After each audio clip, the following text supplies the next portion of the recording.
Bulletin का आगाज अहम खबर के साथ निगरान वज़ीर दाखिला सरफराज भुट्टी ने कहा है कि 1 नवंबर के बाद गैर कानूनी मुकीम गैर मुल्कियों से कोई समझौता नहीं होगा।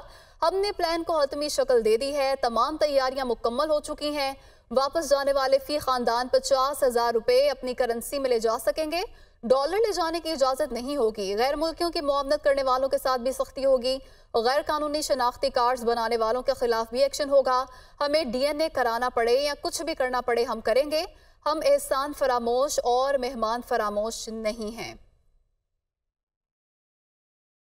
हम 1 नवंबर के बाद किसी भी किस्म के अपने जो इनखला है, जो गैर कानूनी मुकीम है पाकिस्तान में रह रहे हैं, उस पर कंप्रोमाइज़ नहीं करेंगे। प्लान बनाया था रिपैट्रिएशन प्लान, उस प्लान को हमने हतमी शक्ल दे दी है। हमारी तमाम तैयारियां उस सिलसिले में मुकम्मल हो चुकी हैं। करेंसी की उनको इजाज़त होगी वो 50,000 रुपीज़ पर फैमिली। इससे ज़्यादा करेंसी जो है वो हमारे मुल्क से वो कैश की सूरत में नहीं ले जा सकते हैं। जितने भी इलीगल ID कार्ड्स बनाए गए थे, अब क्योंकि वो लीगल हो चुके हैं, हमारा सिस्टम या हमारा जो आइडेंटिटी थी उसकी थेफ्ट हुई है, तो उस थेफ्ट में जो लोग सामने आएंगे उनकी भी हम पूरी नादरा दिन रात उस पर काम कर रही है। तो उसको भी, उन लोगों को भी सज़ाएँ दी जाएंगी कि जो इस तरह की कार्रवाइयों में मुलविस होंगे और उन प्रॉपर्टीज़ को जो इलीगल प्रॉपर्टीज़ हैं उन प्रॉपर्टीज़ के अगेंस्ट भी हम जाएंगे। और उन पाकिस्तानियों में जिन्होंने फैसिलिटेशन का किरदार अदा किया है उनके लिए भी मैं ये कह रहा हूँ कि लॉ के मुताबिक उनको जेलों में भेजा जाएगा और उनको प्रोसिक्यूट कराया जाएगा, अदालतों से सज़ाएं दिलाई जाएंगी। हमें DNA कराना पड़े, हमें कोई भी वो करना पड़े, हम किसी की फैमिली ट्री में, कितनी अजीब सी बात है कि अगर आपकी फैमिली ट्री में कोई और आ जाए तो ये तो आपका डाटा इज़ वेरी इंपॉर्टेंट। तो उसमें ज़ाहिर है हम जो भी उसमें एफर्ट्स होंगी वो हम कर रहे हैं और नादरा कर रही है। सूबाई हुकूमतें और इस्लामाबाद की जो हुकूमत है वो, और जो हमारे स्पेशल एरियाज़ हैं जिसमें AJK और गिलगित बल्तिस्तान, वहाँ पर हमने सेंटर्स बना दिए हैं जिनको हमने होल्डिंग सेंटर्स का नाम दिया है कि वो लोग जो वहाँ पर जाएंगे उनको वहाँ पर रखा जाएगा। वहाँ पर मेडिकल फैसिलिटीज़ उनको प्रोवाइड की जाएंगी, उनको खाना पीना प्रोवाइड किया जाएगा और पूरी अश्योरिटी के साथ बच्चों को और ख़वातीन को बिलखसूस और बुज़ुर्गों को इंतहाई एहतराम के साथ रखा जाएगा। निगरान वज़ीर दाखिला बलूचिस्तान मीर ज़ुबैर जमाली ने कहा है कि तमाम गैर कानूनी मुकीम गैर मुल्कियों को इज़्ज़त व एहतराम से वापस भिजवा रहे हैं। तमाम गैर कानूनी मुकीम अफराद के खिलाफ नादरा में डेटा पर काम हो रहा है। तमाम इदारे नादरा के साथ मिलकर काम कर रहे हैं। वो कोयटा में न्यूज़ कॉन्फ्रेंस कर रहे थे। जितने भी हमारे, मैं फिर कह रहा हूँ कि गैर कानूनी हमारे मुल्क में जो रह रहे हैं, जो जिस मुल्क के भी लोग हैं, तो उनके लिए प्लान बनाया गया है। तो 1 नवंबर के बाद इंशाल्लाह तो उसके मुताबिक जो है उनको भेजा जाए। जो हमारे पास डाटा कलेक्ट हो जाएगा नादरा वगैरह में, वो भी उसमें भी काम चल रहा है। कल तक जो था तो माशाल्लाह 14,000 चमन के रास्ते, जिसमें जो बल्क है वो वॉलंटरली गए हैं। तो फुल सिक्योरिटी सेफ्टी लोगों की, वो हमारी जो है निगरान हुकूमत की, ट्रांसपेरेंट इलेक्शंस और दूसरा अमन अमान की पोजीशन, तो हमने आवाम की जो है किसी भी हालत में हमारे लिए फोकस भी है, प्रायोरिटी भी है। एवन फील्ड और अल अजीजिया रेफरेंस। साबिक वज़ीर आज़म नवाज शरीफ की अपीलें बहाल करने की दरख्वास्तों पर समाअत 2:30 बजे होगी। इस्लामाबाद हाई कोर्ट के चीफ जस्टिस आमिर फारूक की सरबराही में 2 रुकनी बेंच समाअत करेगा। इसी हवाले से तफसीलात जानते हैं नुमाइंदा यासिर मलिक से। जी यासिर, बताइएगा क्या तफसीलात हैं? जी बिल्कुल, साबिक वज़ीर आज़म नवाज शरीफ की अपीलों की दरख्वास्तों पर, अपीलें बहाल करने की दरख्वास्तों पर समाअत जो है वो आज होगी। Chief justice high court Islamabad Aamir Farooq की सदारत में 2 रुकनी बेंच जो है वो केस की समाअत करेगा और नैब की जानिब से जो जवाब है वो आज तलब किया गया है और आज तक की ही ज़मानत जो है वो साबिक वज़ीर आज़म नवाज शरीफ को दी गई थी। अब से कुछ ही देर बाद तकरीबन 2 बजे के करीब जो साबिक वज़ीर आज़म नवाज शरीफ हैं वो इस्लामाबाद हाई कोर्ट में 2 रुकनी बेंच के सामने पेश होंगे और आज की उनकी जो ज़मानत है उसमें तोसी के हवाले से जो नैब की जानिब से जवाब आएगा उसको मद्देनज़र रखते हुए फैसला किया जाएगा। इस्लामाबाद हाई कोर्ट की बात की जाए तो इस्लामाबाद पुलिस की जानिब से सख्त सिक्योरिटी इंतजाम जो हैं वो आज के रोज़ किए गए हैं। खुसूसी पासिस जो हैं वो इस्लामाबाद हाई कोर्ट की जानिब से जारी किए गए हैं। सिर्फ जिनके पास पासिस मौजूद होंगे वो आज इस्लामाबाद हाई कोर्ट की बिल्डिंग में दाखिल हो सकेंगे। अगर बात की जाए रेड जोन की तो मुकम्मल तौर पर इसको सील किया गया है और तमाम मुकम्मल तौर पर सील किया गया है। यासर, बहुत शुक्रिया। उधर चेयरमैन पीटीआई को पार्टी ओहदे से हटाने के केस की समाअत 9 नवंबर तक मुलतवी कर दी गई है। आपकी पावर ऑफ अटर्नी कहाँ है? मेंबर इलेक्शन कमीशन का इस्तफसार जवाब दे जेल में है। वकील पीटीआई बैरिस्टर गौहर की जानिब से यह जवाब दिया गया। Chief election commissioner Sikandar Sultan Raja की सरबराही में 5 रुकनी कमीशन ने इसकी समाअत की। अगली समाअत पर जवाब फाइल कर दूंगा। वकील बैरिस्टर अली गौहर की जानिब से अदालत में कहा गया। इस तरह के केस का इलेक्शन कमीशन पहले भी फैसला कर चुकी है। बैरिस्टर अली गौहर की जानिब से अदालत में ये भी कहा गया है। निगरान वफाकी वज़रा का इंतख़ाबात में असरअंदाज होने का मामला, इलेक्शन कमीशन ने निगरान वज़ीर आज़म को नोटिस जारी कर दिया है। चीफ इलेक्शन कमिश्नर की सरबराही में 5 रुकनी कमीशन ने केस की समाअत की है। Additional advocate general election commission में पेश हुए। इलेक्शन कमीशन ने नोटिस नहीं दिया। एडिशनल एडवोकेट जनरल की जानिब से ये कहा गया। इलेक्शन कमीशन ने केस आइंदा समाअत मंगल तक मुलतवी कर दी है। जानिबदार निगरान वफाकी वज़रा को ओहदों से हटाने से मुतल्लिक़ केस था ये। इलेक्शन कमीशन में आज अहम समाअत हुई और वज़ीर आज़म को नोटिस जारी किया गया है। 34 साल बाद इंसाफ। सुप्रीम कोर्ट ने भांजी को मामूस से हक दिलवा दिया। अदालत का महकमा माल डीजी खान को सारा अख्तर को 5 मुरब्बा जमीन का फौरी कब्जा फराहम करने का हुक्म। इसी हवाले से मजीद तफसीलात जानते हैं नुमाइंदा हसीब मलिक से। जी हसीब, बताइएगा इस केस से मुतल्लिक।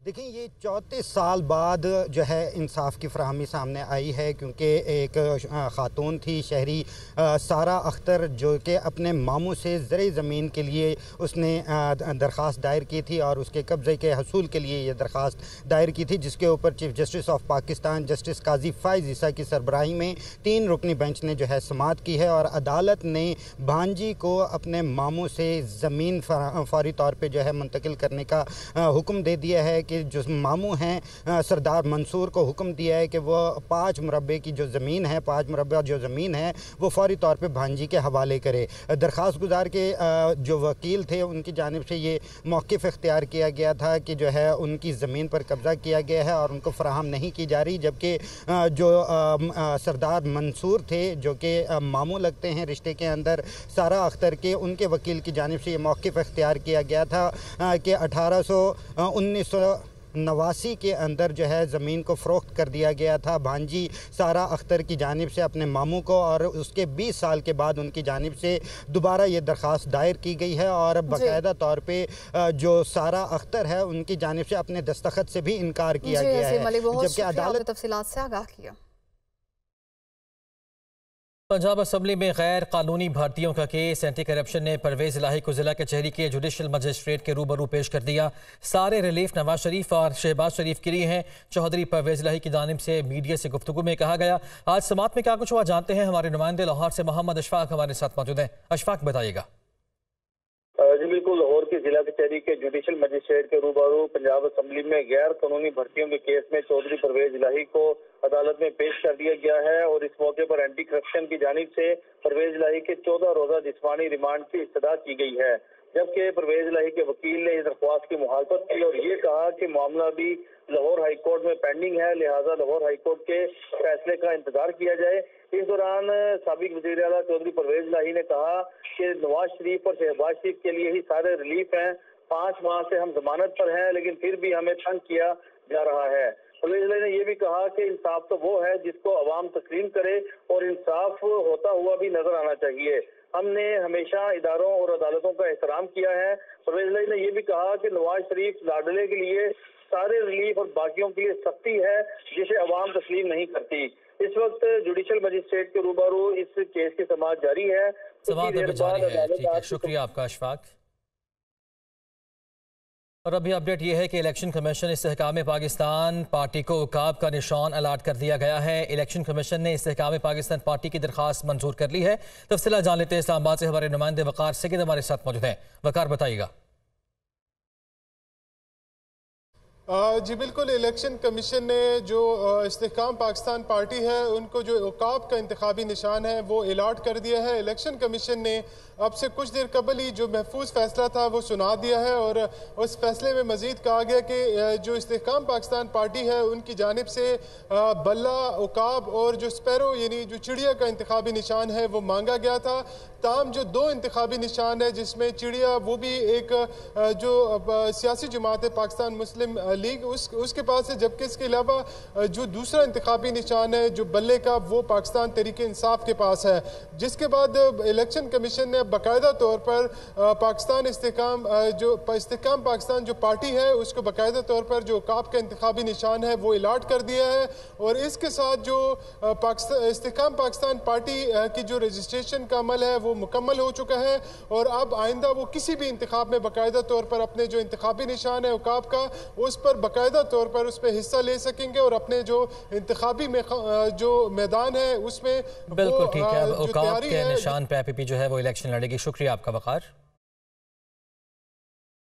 चीफ जस्टिस काजी फायद ईसा ने सुप्रीम जुडिशल काउंसिल का इजलास कल तलब कर लिया। इजलास काउंसिल में जजेस के खिलाफ ज़ेर इल्तिवा शिकायत पर गौर के लिए तलब किया गया है, ऐसा बताना है ज़राए का। जुडिशल काउंसिल में जस्टिस सरदार तारिक, जस्टिस एजाजुल एहसन, जस्टिस अमीर हुसैन भट्टी और जस्टिस नईम अख्तर शामिल हैं और चीफ जस्टिस काजी फायद ईसा ने यह इजलास तलब किया है। Welcome back. गजा में निहत्ते फ़लस्तीनियों पर इसराइली जारहियत की इंतहा हो गई। बमबारी से 344 बच्चों समेत मजीद 756 फ़लस्तीनी शहीद हो गए। शोहदा की तादाद 6500 से ज़ायद हो गई। 2700 बच्चे भी शामिल। ख़वातीन और बच्चों समेत 18,000 ज़ख्मी हैं। गजा में अल-वफा अस्पताल के करीब बमबारी की गई। मुतादिद अफराद मलबे तले दब गए। हलाकतों का खदशा जाहिर किया गया है। गजा में अल जजीरा TV के रिपोर्टर की अहलिया, बेटी और बेटा भी शहीद हो गए।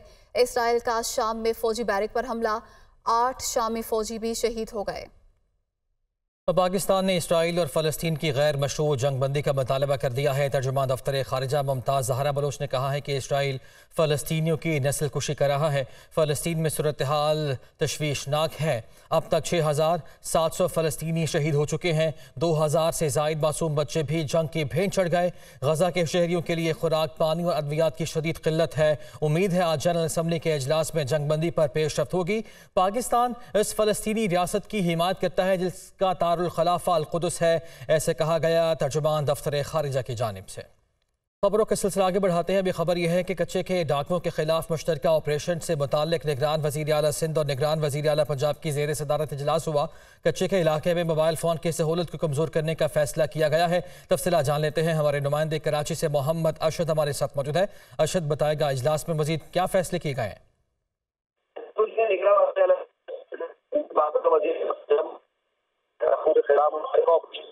इजलास किया जो वज़ीर आला हाउस कराची में मुनक्किद हुआ। इजलास में chief secretary Sindh, chief secretary Punjab, वज़ीर दाखिला सिंध, वज़ीर इत्तलात पंजाब जो थे वो शरीक हुए, जबकि इजलास में IG सिंध और IG पंजाब ने भी जो है वो शिरकत की। इजलास में सिंध पंजाब के कच्चे इलाकों में की जो है वो टैगिंग की गई है। कौन सी पुलिस चौकियां सिंध पंजाब के कच्चे के इलाके में पोजीशन देंगे, इजलास के हवाले से भी हस्ती कर लिया गया है। IG पंजाब ने दी के सिंध के कच्चे के इलाकों में घोटकी और कश्मीर, जबकि पंजाब के रानीपुर और रहीम यार खान के इलाके आते हैं। सिंध का कच्चे का इलाका 176 किलोमीटर करीब 25 किलोमीटर है। वज़ीर आला पंजाब मोहसिन नकवी ने बताया क्या ऑपरेशन में 66,500 एकड़ अराजी में से 56,000 बिल्कुल ठीक है। आप अरशद, आपका शुक्रिया अदा करेंगे। पेशावर से खबर शामिल करेंगे। निगरान वज़ीर आला मोहम्मद आज़म खान की ज़ेर सदारत काबीना का खुसूसी इजलास। इजलास में अगले 4 माह के लिए अखराजात की मंजूरी मुतवक्के है। इसी हवाले से बात करेंगे ब्यूरो चीफ आबिद हमीद से। जी आबिद हमीद, बताइए किस हवाले से? जी बिल्कुल, ये पख्तूनख्वा हुकूमत जो निगरान हुकूमत है इसकी जानिब से अगले 4 माह के लिए तरक्याती बजट जो है तैयार कर लिया गया है। इस हवाले से काबीना का इजलास जारी है जिसमें इसकी मंजूरी दी जाएगी। जो हमें बजट दस्तावेजात बनी है उसके मुताबिक आइंदा जो 4 माह के लिए जो फंड्स या बजट मुख्तस किया गया है वो 529 अरब रुपए का है, जिसमें से 417 अरब रुपए जो है वो अखरात जारिया के लिए मुख्तस किए जाने की तजवीज़ दी गई है। तरक्याती अखराजात के लिए सिर्फ 112 अरब रुपए रखे गए हैं, जिसका सबब इस वक्त जो है सूबे की माली मुश्किलात हैं। इसी तरह फेडरल पूल से जो हमें विभाग से पैसे मिलने की उम्मीद है सूबे को, वो 298 अरब रुपए रखी गई है। पन बिजली के खालिश मुनाफे कीमत में 27 अरब रुपए मिलने की तवक्को है। काबीना के इजलास में इसके साथ साथ बजट के साथ साथ जो ऑक्यूपाइड पॉलिसी की भी मंजूरी दी जाएगी, और जिसके तहत जो है सूबे में नई मशीनरी की खरीदारी पर पाबंदी आयद कर दी गई है। इसी तरह नई गाड़ियों की खरीदारी पर भी पाबंदी आयद कर दी गई है। सिर्फ एम्बुलेंस, फायर ट्रक, बसें वगैरह। जी आबिद अमीन, बहुत शुक्रिया आपका। अभी अपडेट यह है कि पाकिस्तान स्टील मिल्स का कोई खरीदार नहीं है, निजकारी लिस्ट से निकालने का फैसला किया गया है। ऐसा बताया गया है सेक्रेटरी निजकारी कमीशन की जानिब से। स्टील मिल्स को निजकारी लिस्ट से डीलिस्ट करने के लिए निजकारी कमीशन की तजावीज़ वफाकी काबीना को इरसाल कर दी गई हैं। तफसीलात जान लेते हैं। इस्लामाबाद से हमारे नुमाइंदे मुदस्सिर अली राना हमारे साथ मौजूद हैं। मुदस्सिर, उस लिस्ट से तो डीलिस्ट कर दिया जाएगा, ये बताएगा कि प्लान बी फिर क्या होगा? जी, सेक्रेटरी निजकारी कमीशन जवाद पाल ने इंकशाफ किया है कि पाकिस्तान स्टील मिल्स का इस वक्त कोई खरीदार मौजूद नहीं है, इसलिए पाकिस्तान स्टील मिल्स को निजकारी लिस्ट से डी लिस्ट करने का फैसला किया गया है। और इस सिलसिले में निजकारी कमीशन जो बोर्ड है उसकी तजावीज़ वफाकी काबीना को इरसाल कर दी गई हैं और ऐन मुमकिन है कि आइंदा जो वफाकी काबीना का इजलास होगा उसमें बाकायदा तौर पर स्टील मिल को निजकारी लिस्ट से डी लिस्ट करने की मंजूरी दे दी जाएगी। जो सेक्रेटरी निजकारी हैं उनकी जानिब से बताया गया है कि जो प्लान बी है उसके तहत पाकिस्तान स्टील मिल्स की रिवाइवल का प्लान है, और रिवाइवल में ये होगा कि पाकिस्तान स्टील मिल्स को इकोनॉमिक प्रमोशन जोन में कन्वर्ट कर दिया जाएगा। इसकी बाकायदा तौर पर वफाकी काबीना से मंजूरी ली जाएगी और मुख्तलिफ जो उसकी लैंड है उसको एक्सपोर्ट प्रमोशन जोन के लिए इस्तेमाल किया जाएगा। सेक्रेटरी निजकारी कमीशन की जानिब से ये भी बताया गया है कि इस वक्त तक पाकिस्तान स्टील मिल्स के जो एक्यूमुलेटिव जो लॉसेज हैं वो 206 अरब रुपए तक पहुंच गए हैं। जो पाकिस्तान स्टील मिल के चीफ फाइनेंशियल ऑफिसर थे उनकी जानिब से बताया गया है कि वफाकी हुकूमत का इस वक्त पाकिस्तान स्टील मिल के जिम्मे वाजिबुल अदा 110 अरब रुपए का कर्ज है, जिस पर तकरीबन हर सालाना। शुक्रिया आपका मुदस्सिर। अभी आपको अपडेट करते हैं कि साबिक वज़ीर आज़म नवाज शरीफ चांगला गली से इस्लामाबाद के लिए रवाना हो गए हैं। नवाज शरीफ चांगला गली से इस्लामाबाद के लिए रवाना हो गए। इस्लामाबाद हाई कोर्ट में आज अहम समाअत होने जा रही है। एवन फील्ड और अल अज़ीज़िया रेफरेंस में सज़ा के खिलाफ अपीलों पर आज समाअत होनी है और बताया जा रहा है कि साबिक वज़ीर आज़म नवाज शरीफ चांगला गली से इस्लामाबाद के लिए रवाना हो चुके हैं। तफसीलात जान लेते हैं। गलियात से हमारे नुमाइंदे मोहम्मद आफाक अब्बासी हमारे साथ मौजूद है। आफाक, बताइएगा। जी बिल्कुल, मियां मोहम्मद नवाज शरीफ गुज़श्ता रोज़ चांगला गली के मुकाम पर अपनी रिहाइशगाह पर पहुंचे थे और रात को उन्होंने क़याम किया है। और चूँकि आज इस्लामाबाद हाई कोर्ट में पेशी के लिए वो कुछ देर कबल इस्लामाबाद के लिए रवाना हो गए हैं। और गुज़श्ता रोज़ जब मियां मोहम्मद नवाज शरीफ यहाँ पर आए तो खुद ही ड्राइव कर रहे थे, उनके साथ मरियम नवाज भी थी। और रात को उन्होंने पुरसदा मुकाम चांगला गली जो उनकी रिहाइशगाह है उस पर क़याम किया है। और अब से कुछ ही देर कबल वो निकले हैं इस्लामाबाद हाई कोर्ट के लिए और इत्तलात ये है कि वो वापस चांगला गली ही रात को आके क़याम करेंगे। ठीक है, शुक्रिया आपका आफाक। ये बताया जा रहा है कि वापस चांगला गली ही साबिक वज़ीर आज़म नवाज शरीफ आएंगे। ये मनाजिर भी आप मुलाहिज़ा कर सकते हैं, कुछ देर पहले के ये मनाजिर हैं। साबिक वज़ीर आज़म नवाज शरीफ जो कि इस्लामाबाद रवाना हुए हैं, चांगला गली से इस्लामाबाद के लिए वो रवाना हो चुके हैं।